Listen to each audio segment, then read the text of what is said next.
So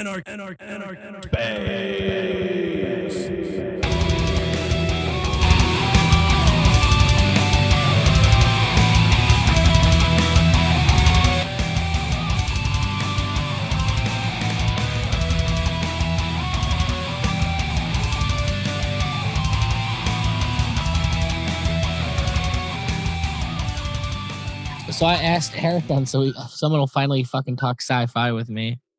Yes. And so I asked him, dude, we got to go over The Expanse because I've been geeking out for months on this show.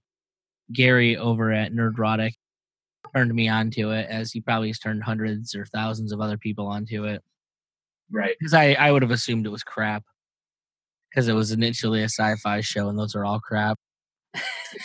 Yeah, pretty much. I mean, if something says sci-fi original on it, it's like, okay, well, maybe a few episodes will be good, but I mean, you never can tell. Wasn't Warehouse 13 sci-fi? Yeah, it was. I want to say that came on like right after the reboot of Battlestar Galactica at one point. Okay, I liked Warehouse 13. I did like that. I didn't like its like sister show, Eureka. Yeah, I thought that show was kind of stupid. but I did like Warehouse 13. I discovered it after it was already canceled, luckily. Yeah. But so that's how most of us find them. So my hopes were not high for The Expanse, but I got lucky in that it actually turned out to be, in my estimation, a pretty fantastic show. And I think pretty fantastic because it's more along the lines of a classic old school sci-fi where they're really interested in like the particulars of the science. It's like right. I'd classify it as a hard sci-fi. And in the way it's funny that the way in which they do that is to have people they don't focus on like special people. They focus on like normal Joes and kind of weird circumstances or dealing with the realities of a slightly different world. And this, I think all the good sci-fi movies do that. I mean, when you think of aliens, like you think of space truckers just surviving. Right. And in this particular show isn't a whole heck of a lot different than that. I mean, essentially they're ice miners that when the show starts out. Yeah, there's a common theme that kind of develops in most of the sci-fi stuff where everything's kind of Earth-based. Is we're going to go out to the asteroids or whatever, go mine a whole bunch of minerals or ice in this particular case, and then it's going to get shipped places. So it kind of follows along with the crew on that, and I was like, okay, well, this is kind of interesting. Yeah. So at first I didn't watch the show, and then I was like, okay, well, Nikki P can't shut up about it, so I guess I'll have to go watch it. And then here we are. Yeah. So the reason I'm really interested in it, especially for like given the context in which we're talking about it, is the first thing, like right from the get-go, like they set the politics are going to be such a huge part of this show and kind of force a lot of what goes on. A lot of the big themes are war and population diaspora. Like it in a very real way deals with a lot of the shit that we have to deal with right now politically. And I enjoy that it doesn't feel forced. It's also interesting to me that it's probably one of the most diverse casts I've ever seen in a TV show.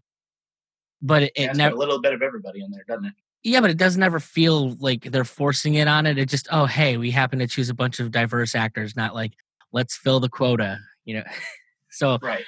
as someone who cares about social justice but doesn't want to, like, thinks it's stupid to force people into it, I like the subtlety and nuance with which they do that. There's also some fun things that you'll notice, like, kind of later on. I'm going to try and, like, keep spoilers out of this as much as possible and just kind of let it run with us. Right. Full disclosure, I've watched the first 4 seasons, and I think I'm like 3 books after that. I've listened to the audiobook stuff, so I followed the story pretty far ahead, and I know where it's going. Yeah, exactly. So it was, but I will say it was really interesting. I actually sat down and watched the first episode, which is what we're going to be talking about today on the what do you call it? I sat down and watched it yesterday, and it was interesting going back all the way there after having gotten as far into the story as I have. Yeah, because like that way kind of see where things are getting set up. And Well, it's that, but moreover, for me, like there's a lot of relationship stuff that happens, as the characters develop that I completely forgot about. Like, and by the way, it's only been 6 months since I discovered the show, mm, so it's so not you kind even. of tore through it pretty quick. Oh, dude, once I started, there was no stopping me. I was like, oh my god, where's this going? Although I will say, everyone tells me how slow the first season is, and I don't know that I get that. I didn't think it was that slow personally. Yeah, Everyone's like, it's a slow build, and I'm like, I don't know. Maybe, but I am very predisposed to old school sci-fi. So yeah. For me, I was watching it and kind of going into it. It's like, okay, it's a new science fiction show. They're going to have to do a lot of world building, a lot of exposition. So yeah, those first few episodes can be a slog to get through, and that's what I kind of know. And that's pretty much true of any kind of show you're going to watch. The first 3 or 4 episodes, I mean, you're going to be building up to whatever mid-season climax is going on.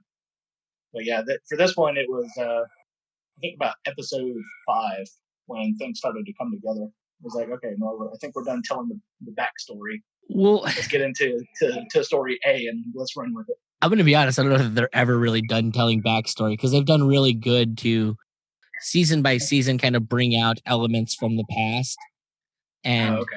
that like they bring out like the characters, and it's one of the interesting things. First off, I watched the first episode. The actual crew of the ship doesn't get much screen time in that first episode. It's mostly focused on the Right. main character, and I thought that was. I don't remember that, but it was very interesting to go back and see that. I think maybe each of the other crew members might get like a total of 5 minutes in the episode. Yeah, Thomas Jane gets to distract you with his haircut in the first I got episode. it. Anyway, He looks so fucking cool. I was like, oh, I remember having that haircut in high school. Like he's such a badass. Yeah, there was a reason why he was the Punisher. Not the best Punisher, but he was the Punisher. It was. I think that movie gets shit on perhaps for. I don't know. I liked it. I don't. I never had a severe attachment to the character. Like he was never one that I resonated with, and so Yeah, I kind of enjoyed that. Plus, I'm okay with any movie that has John Panette in like a featured role. yes, exactly. That movie was kind of bizarre because half the time it's like, okay, he's like trying to meld in some spaghetti western elements to this, but I can't get over the fact that the Punisher is in Tampa, Florida. And there's a certain element of that's where I grew up, so that part kind of felt okay Yeah, about it too. I hate he's like, Florida, mind oh, you, I know. but Yeah, it's not everybody's cup of tea. if I were to say the hardest part, isn't John Travolta the villain? He's never played a convincing villain ever. It's like you're getting mad and your pitch on your voice is going up by several octaves. I Yeah, don't get this. he's never convinced me. That's for goddamn sure. So that's probably I think the worst part of that fucking movie. Yeah. So back to the Yeah. Expanse. I'm curious. So Already digressing. how far into this did you actually make it so far? Today I actually wrapped up season 1. Oh, So good lord! I got all the way through it. What do I you? had taken about a week or so to get to at least episode 6, and then work got crazy and was doing crazy amounts of overtime. Oh, you're good, man. So I kind of catch it here and there. So like some episodes I'd start watching and then pick it up a couple days later. So that's never good. So what are your thoughts and having ended season 1? Yeah, it was definitely a slow build, at least for me. I think about episode 5 and 6 was kind of where everything started to come together as far as their story. And only 10 episodes. They get to it real quick after that, because then they find out what's actually going on. I'm trying not to deliver any spoilers myself. And then a lot of Liberty themes start coming up in there. It's like, oh, well, we got corporations kind of fooling everybody into thinking that there's some kind of attack going on and blaming one party versus another. And it was like very reminiscent of the USS Maine for the Spanish American War. There's a lot of that, Yeah. and that's like I watched. You'll get into it like the basics. Like there's 3 main parties in the entire show. That part we can spoil because it's Yeah. not. Essentially, you have they kind of actually tell you in the first episode, anyways. You've got Earth, you've got Yep. Mars, and then you've got the Belters. And Yep. essentially, like you have Earth is basically they sent people out into the universe and they tried to colonize Mars. Well, Mars, as any colony would do, goes and says, "Well, fuck this. We're kind of going to do our own thing, and we're going to be our own thing, and tough titties." And so Yeah. Mars creates its own government. So essentially, pulls it's very reminiscent of the whole English empire, where Right. essentially Mars would be the American colonies. Are like, well, yeah, you may have started us, but yeah, we're here and we're us. So deal with it. We're leaving. Right. Now, then you have essentially as the people go out in the diaspora, they move out into the outer belt, and they're the people that actually do the mining. Now, these are people that because of the distances, like they live out there, they procreate for generations, and they essentially become a different people. Yeah, their And language is different. They even start to look different.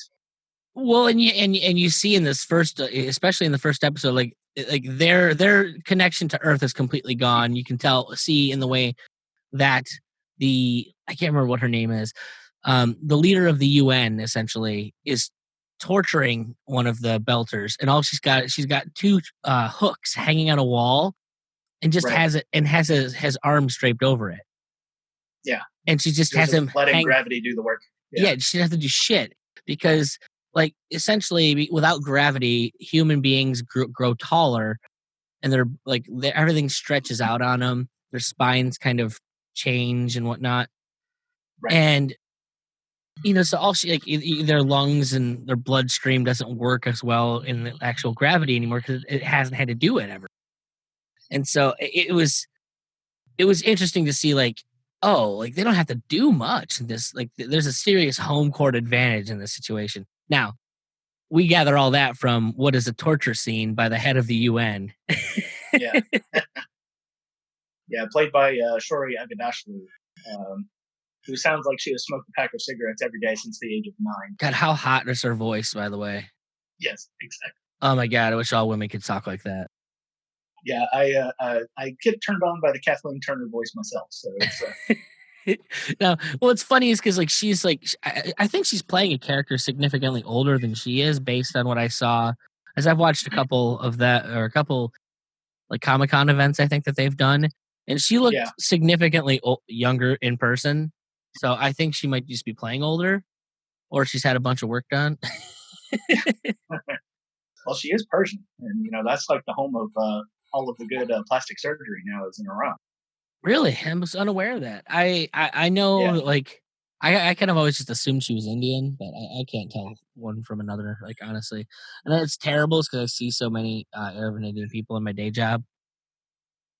Yeah, they.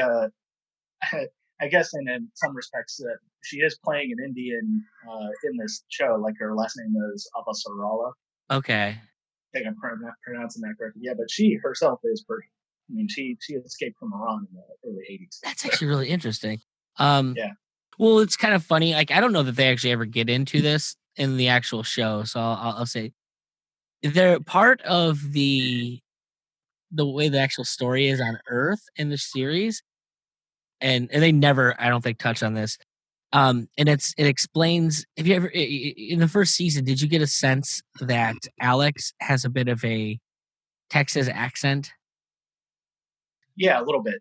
He's definitely got some kind of southern thing going on, and it's living in the South, it's definitely a little bit overplayed, but you can easily explain that like It's 400 years in the future. Like it would, 400 years maybe. in the future, people have probably evolved, And and that's what's linguistics will definitely change. and that's there's also a part of the reason is because the way that the storyline actually goes is that like Indian people essentially take over Dallas.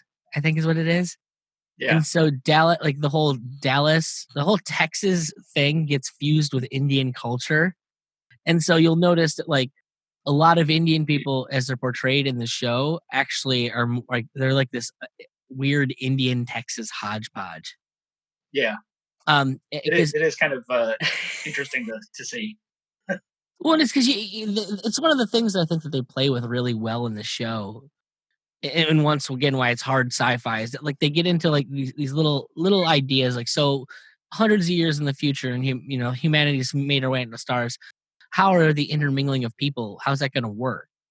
I mean, this would be a prime example of like say what are those assholes that the white replacement people that are afraid of being overtaken by minorities and that. The Uh, alt right, yeah, the but race realist. yeah. Well, what's interesting to me is that, like, so in the particular, they actually paint it as not being the Mexicans that take over. They paint it as the Indians, or maybe it's like after maybe Indians or the Mexicans are taken over by the Indians after that. So it plays some interesting like themes along the political lines, and we also have the situations now where you have basically a truce between Earth and Mars, and then Right. essentially like the Belters just want freedom from both of them. They're like, we don't want any party or war. We just want to be free people. Yeah. But it also blends in that whole, well, you're here because of corporate interests. I don't know if that rings a bell for anybody else. Yeah. All those people that paid or got paid, the colonies came over and started businesses and well, now we have business interests over here, so this is ours, not yours. Like, yeah, but we're here, so Yeah. Yeah. It's like we're actually doing the work over here. You're just kind of like an absentee landlord. well, and that's I guess my favorite part. If you go back to see episode 1, they set it up really early. I guess that's my favorite thing about this was that it set up a lot of very fair scenarios. I thought normally Yeah. when you get into politics like that, there's a clear perspective of like, oh, we're so great, and this is the way this all needs to be done, and blah blah blah blah. And I thought that they played their hand very fair in the show.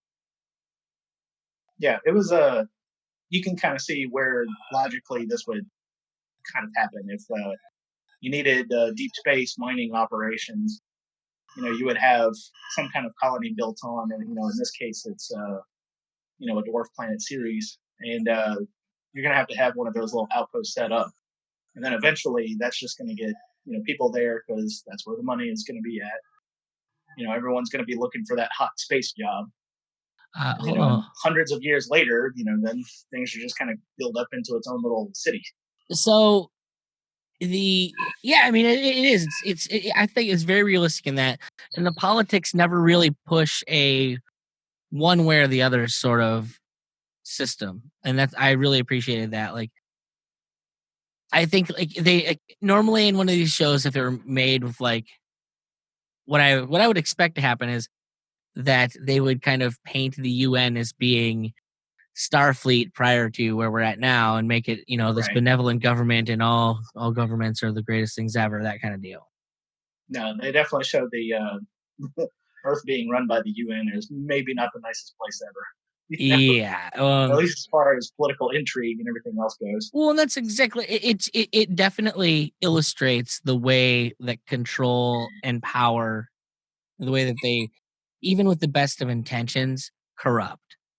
Like, Yeah. I don't get the impression that anyone in like government, like that, at least in their situation, it's not that the people are evil. Like they're gonna, you really get to see. Oh well, if you're going for what your interests are, you're kind of gonna naturally end up in a certain. And I Right. really appreciated that.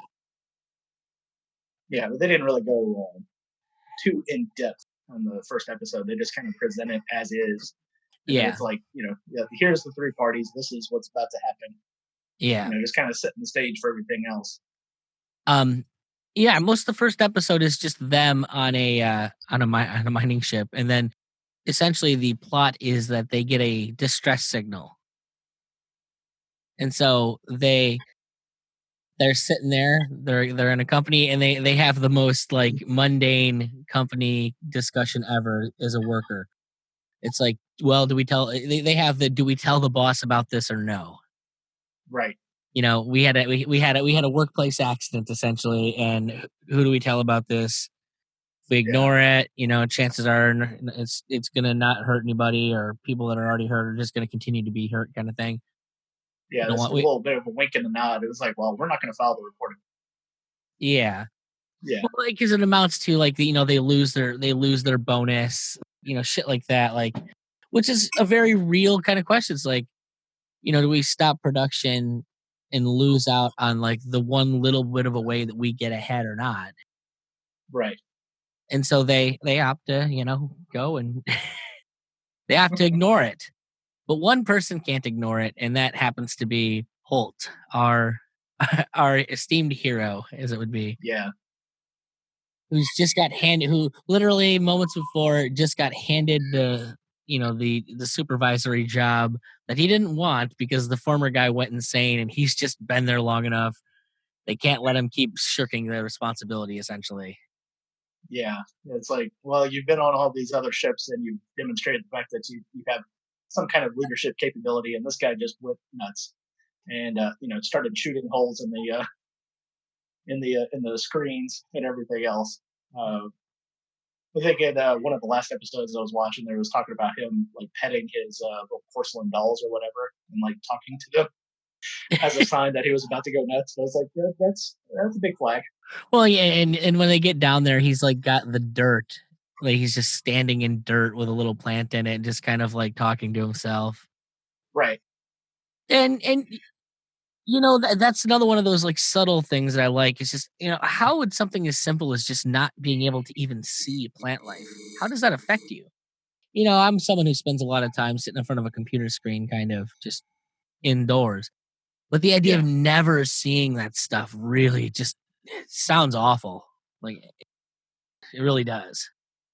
Yeah, like try to imagine like only working the night shift, but the times that you work are only right after sundown and right before sunup, and you never really get to see the sun. You can look outside, but it's all dark. The Yeah. definitely such a thing as seasonal affective disorder. With the people who get like snowed in like days on end, you kind of go nuts a little bit. Yeah, and let's amplify that times like you're hundreds of millions of miles from anything resembling a plant. Right. You could take a walk outside, but it's vacuum and your blood will boil in within minutes. It's you just can't get away from it. So essentially, Holt ends up at the end of the episode. He ends up being a whistleblower, Yeah. and everyone's pissed at him because, oh God, now we're all going to lose out on our bonus, and we may get ourselves into a worse situation going in, looking at this distress signal. But because he called it in, they have to deal with it. They Right. can't ignore it because now, international law would get involved in it, essentially. Yeah.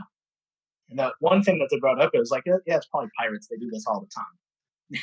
It's a Yeah. little bit of a normalcy bias going on there. Yeah, exactly. Like this could just be distressing us set up to draw us in and steal all our shit because that's when you're out in open water away from like a serious functional legal system, or police force, like, you're gonna have people that take advantage of the ease of things And I inevitably. also like the idea of space pirates.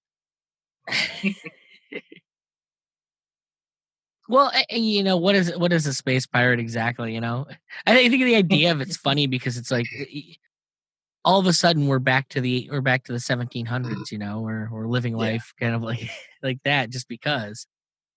Yeah.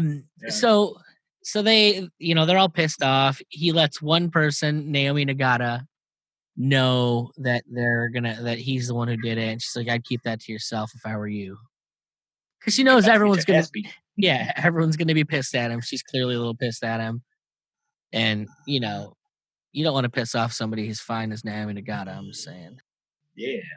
she's a sexy little lady. Um, so, but what ends up being is, so they go out there and they find this ship, and while they're out there, all of a sudden, uh-oh, was it an ambush? Somebody's after us. We've got incoming. Yeah. And Yeah. in Near fairness, miss. Yeah, well, near miss. That the ship that they were going to go help gets blown up. it's not the ship that they were going to help. Actually, it's the ship that they were on, because they actually take a small, like a Oh like yeah. a Yeah, that's right. smaller they take a smaller vessel and leave their main vessel, so like you don't have to waste all the fuel going and doing that. Hey, we got one. We can get this close. And if something happens, like we can be the essentially we can all die and save the main, save the ice, save the product. We don't want to lose the company money. Right. What ends up happening, however, is they end up getting bypassed, and the shit, like the actual ship, the company ship, gets blown up. And so at the end of the episode, they're kind of out there, they're alive, kind of because he made this shitty call. Yeah. But all of the people that were on their crew are now dead. Yeah, it's a it's definitely kind of a thing because when I was sitting there watching that part of the episode, I was like, okay, what just happened? Why did they blow up that ship? I need more answers, damn it. Well, and that is one thing that the show in general does is for every answer it gives you, it definitely continues to set up way more questions. Like, okay, that makes Yeah, sense. But why is that? Where'd that come from? Like, what are we doing here? yeah, that's a little bit of a Pandora's box. I mean, okay, now you know what's inside the box, but there's tons of stuff in there that you have no idea what's about to happen next. Well, and And they start out with so many questions in this episode because so they go and they find this ship that has nobody living on it, but they find a distress beacon. And one of the things they noted, the big question is who shut off the reactor yeah, and and shut why? it down properly. Yeah, Yeah, and I think like, you will eventually understand why that happens. Just we don't find out yet. You know, basically it's we're setting up. Oh, we have a crew on this tiny ship, and they're in a weird situation. Like, something that pops off. It's I find it interesting that like it's written in such a way like you have this very very stark moment is that Holden can't do like he can't ignore people in trouble is what they set up. yeah, Even if it means, he's gonna get lit up. He's the kind of guy who just has to kind of stick up for other people. yeah. Probably because the way that the world is built as they were setting it up is everyone's kind of out for themselves on the belt and everything. So it's probably the reason why he likes going out and working on a crew because then he can back up his friends and whatever. So it's just that type of personality was like, okay, well, this person said help, so I'm going to go help. Yeah, because Well, nobody and else is going to. what's interesting, I think, with his character is honestly the fact that so he's an earther, Yeah, and he basically is out here slumming it with the belters. yeah, And so there's a lot of situations in which later on he's very difficult for people to trust because they hate earthers by default. Like these are the people that have oppressed us forever. I'm not saying that's allegorical for anything. So even if he's a good one, he's still one of them, you know? yeah. Is going to be carrying a lot of baggage just from the association. Yes. Now, since you were mentioning like everyone's kind of looking out for themselves, we cannot ignore the main like one of the main characters in this first episode, and that's as you said earlier, Thomas Jane, Yeah, who Miller. who plays Miller, the detective. And God, they set it like right in that first episode. They set it off what kind of world we're in, and he doesn't even seem odd or abnormal. Like he even gives a couple nods to it that they don't like police much in this world. Yeah, yeah, they He's make no bones about it. he's taking bribes like within the first 10 minutes of the episode. And then he's double crossing the people that have bribed him. Like he's just doing so much that he's not exactly. I don't know if you want to think of him as being a bad guy, but he's not certainly not the best guy. Now, True. I think you learn over time that there's more to him than that. It's just this world that he's in kind of makes him that. Yeah, it gets alluded to in one of the later episodes when one of the other characters starts talking about the game. And so it just seems like Thomas Jane's Miller character just is kind of playing it. Yeah, like Yeah, it's like if someone else is going to take advantage of me, so I have to be the one to do it first. So at least I've got my piece. That if they're going to right. take from me, I'm going to have more when they take from me. And it seems that way. Everyone living in close proximation to each other like that. It's Yeah, there's going to be a little bit of get aheadism a little bit. I don't. Oh yeah, I can't remember where season one even ends because Miller's story takes some weird turns. We'll just put it that way. Yeah, it kind of goes in a roundabout way, but having just watched the season finale, I was like, oh, okay. But we'll talk about that another time. For sure. All right. Well, I'm trying to think. Is there anything else specifically we wanted to get into this one? Like, part of the problem with the episode one is it's such an introductory episode, and they're trying to fill in so much space that you don't get Right. a whole lot of meat to kind of chew on. It does set up some interesting, like I said, some interesting world building. Establishes it at least does a very good job to establish kind of the political order and the types of people in there. We actually haven't seen much of the Martians in episode one, so Yeah, they just that get mentioned a lot. Yeah. yeah. Which I think is also another interesting thing about the show is that it does a very good job of kind of illustrating that everybody has their own perspectives and like justifies their actions because of who they are and where they come from. Yeah. It's And the first couple episodes, like I said before, it's just going to be all exposition. So you're just going to have to get, buckle in and get ready, take notes like I did. It was like, okay, this is the OPA, and this stands for the Outer Planets Alliance. So now I know what that means when they keep referring to it over and over again. and the A, anytime you see it like spray painted somewhere, it's the Anarchy, which I kind of like. well, they don't get much. I don't think they got much into it in the first season, but that actually that will take a front and center position moving forward. Yeah.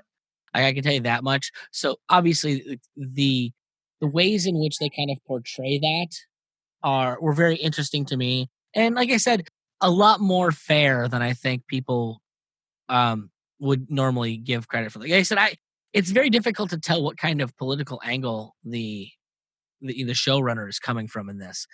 And to anyone who watches Doctor Who and has followed it through seasons 11 and 12, I gave up the first episode of season 11 because it was not being it was a little too transparent in what its message was. It wasn't even bothering with the story at that point. I said, "Nah, to hell with this." I was willing to give it a go. I didn't really care about a female doctor. It didn't bother me.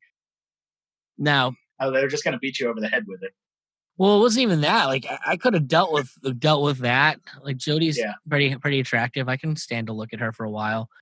I personally would have preferred Olivia Colman as the doctor. I think she would have done a much better job at it. But you get what you get. You go with the star power, and they just thought Jodie Whittaker had the star power. But man, Yeah. it was literally the dialogue was so cringe inducing that first episode. Like just if you could have written an intersectional politics handbook, say fuck it and just hand them the dialogue, the transcript of like that episode. It's like they had the intersectional wheel of fortune behind them, and they were just like spinning it while they were writing it. And just Xing it off and just moving to the next one because like, okay, we covered this small little sliver of society that only accounts for like 0.001%. We got them. Yeah. Well, and from what I understand, it's only gotten worse. I think they said season 12 has been a little bit better in the writing, but not so like not enough. Like it's the damage is done at this point, and they're gonna hemorrhage until they die. Yeah, I just remember watching Doctor Who on like the public broadcasting in the 80s. And we just always thought it was like the weird British show with the guy with the crazy colored coat and everything. And we were just like, it's Tom Baker, yeah, this right? was kind of weird. Yeah. We were all like, it's like, okay, well, this is just kind of a weird show. I don't understand why Dad likes it so much, but whatever. I didn't understand. I'd never seen an episode, I think, until the 11th Doctor, Matt Smith. Yeah. I think his first episode in like 2011, maybe 2012. Yeah, it seems like it was probably right around there. I want to say they almost brought it back in 2008. That sounds about right. I didn't. That one British actor who hates everything that he's in. Eccleston. Yeah. I don't know much about him, but oh my god, watching his interviews are insufferable. Really, it's just a dish. Yeah. And so I actually missed him and I missed Tenet, and I came in with Smith. And I loved Smith. I just loved everything. I loved the character instantly. I loved what they're doing. I thought like I liked the way Smith played the character. So whereas everybody has their favorite doctor and it's not Smith. Yeah, That's just who I came in at. And so that's always kind of who I judge doctors against. I really like Tenet, but yeah, honestly, my favorite part of Tenet was fucking Jack Harkness. yeah. And they even had a side a split off show Oh, that was Torchwood's on great. yeah, Torchwood. I didn't like it when they kind of started working with stars and made it like American. Yeah, they But were trying to Americanize it a little bit too much. yeah, it was. I watched it. It was okay, but it was not near like the first two seasons were very British and like they're fun. It was Yeah, very X-Filesy, and they didn't they towards later in the season it got less, it got more serialized and less Monster of the Week. And yeah, I think shows that do that always suffer. You know, X-Files was much better the more Monster of the Week it was, and when it started focusing too much on like the broader picture, it's like, ugh, gross. yeah. Like with the X Files, he always had story A in the back. There's this vast government conspiracy to hide the aliens and hide the UFOs and everything. But Mhm. you always had that Monster of the Week story B line. But at the end of the episode, we would kind of show how it tied in, to story A. And then in the later season, it just kind of got a little bit out of hand. I think you're Well, right on that, especially after the first movie came out. yeah, it's just everything is the backstory, and you're like, okay.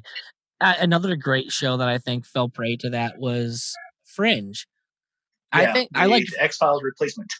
Yeah, I loved Fringe for 2 seasons when it was, Yeah, a Fringe lot of was mo awesome. and but then they get too much into the whole, espionage between the one world and the other world, and it's like, I don't care that much about this, just give me cool ideas to chew on. I guess that's the thing, is what because at a certain point when you do that, it becomes not a sci-fi show, it becomes a political intrigue show. Yeah, yeah. And You could which have is left like the observers being like this weird thing that people kind of notice when something strange happens. They're kind of like the Men in Black of the show. Yeah, it's just, "Oh, great. So this is all that now." Yeah, Um, what's funny is that, like, with something like, The Expanse, which is an overtly like, politics is overtly front and center in the show, yeah, it still feels like and maybe it's because it's handling the politics at a higher level than those shows ever did, but it's very much, um it doesn't bother me when the show gets all waxes political and whatnot. yeah. Probably because it's a little bit far removed from what we have right now. I don't think even in 400 years that the UN will even be a thing, much less run the entire planet. God So God, we can you know, hope. yeah. But it does get interesting to watch how it's playing out on this thing as one of many possible futures. No, for sure. And I still love that no matter who's in charge, there's this idea that some people are going to want to be free. Like that, I guess Yeah, to me, that's my favorite thing about this series is that it doesn't matter who's in charge. There are those who want to be like, just no, I don't want any of that. I don't care how far I have to go. I don't want to be under anyone's thumb. yeah. Even if I've got to go all the way to the outer planets, even on like a clear night, you couldn't even see me. You know, Yeah, it does kind of appeal to some of us a little more liberty inclined. It's because you're sitting there watching it, and it's like, man, these people had to spend what today would be a couple of years to get out there in the first place, much less build a society around it. yeah. It's kind of an undertaking. No, it's something, and like I said, kind of preface things. They really play with the politics in interesting ways moving throughout the series. I know one of the other things is, like, so I think in season 1, they really go hard at corporations and how corporate interests are kind of evil, Yeah, but there's a certain degree to which I think they at least hint at. I don't think they're explicit in the way like you or I would probably be that it's not that the corporations are evil, it's that the corporations have power and the government is that power. yeah, They do get more explicit with that, I think, way later in the series. So, Yeah, it's an that definitely interesting seemed theme. like that was the direction they were going in by the end of the first season. But yeah, we'll Yeah, have to dive into that one we'll on we'll future we'll, we'll episodes. we'll have to get there. Yeah. So, all right. Well, is there anything else you wanted to add since we got it here? No, I guess I can give like the particulars of the episode. The title of it was Dulcinea, directed by Terry McDonough. It came out December 14th, 2015, and for a premiere episode on Sci-Fi, it actually had over 1 million viewers. So I thought that was kind of interesting because normally they don't get shows that big. I Well, think a lot of people were looking forward to it. and what? So, to also let people know, so the show was actually canceled on Sci-Fi. Yeah. Um, and thanks to some people on Twitter and on the YouTube, they actually managed to get the show picked up by Amazon. Right. I think a lot of that has to do with the fact that Jeff Bezos himself is actually a big sci-fi Oh, geek. yeah, he's a big space nerd too. So Yeah, so I think a lot of it has to do with like, oh wait, there's a great sci-fi show out there. He may have picked it up just because he's the richest man in the world and it's a good sci-fi show. and I want to put money into it. Well, I mean, and it's in a way, it's like so you have this what is essentially it's a great show, but I mean, it's on a dying platform. They made it